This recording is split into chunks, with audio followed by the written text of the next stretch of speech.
लोकसभा आणि विधानसभा निवडणुकीतल्या दारुण पराभवानंतर तब्बल 3 महिन्यांनी राज ठाकरेंनी आपलं मौन सोडलं। प्रत्येक निवडणूक काहीतरी शिकवत असते। पराभव हा पराभव नसतो तर तो धडा असतो, अशा शब्दात राज ठाकरेंनी मनसेच्या चिंतन शिबिरात कार्यकर्त्यांना मार्गदर्शन केलं। या शिबिरात राज ठाकरे एकटेच व्यासपीठावर होते, तर बाकीचे नेते पहिल्या रांगेत बसले होते।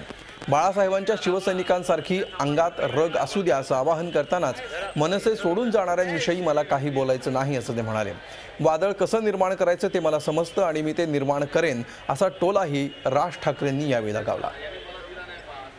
मला असं वाटतं मी कधी कुठल्याही गोष्टीचा पराभव हा मी पराभव म्हणून कधीच घेत नसतो। मी नेहमी सांगत आलो की प्रत्येक निवडणुकी तुम्हाला काहीतरी शिकवत असते आणि त्याला एक मी धडा लेसन अशा अर्थानेच मी ती कुठची गोष्ट बघतो। मग तो विजय प्राप्त झाला असेल तो विजय पण मी तो धडा म्हणूनच घेतो आणि पराभव असेल तोही त्याच पद्धतीने घेतो। झी 24 तास रहा एक पाऊल पुढे।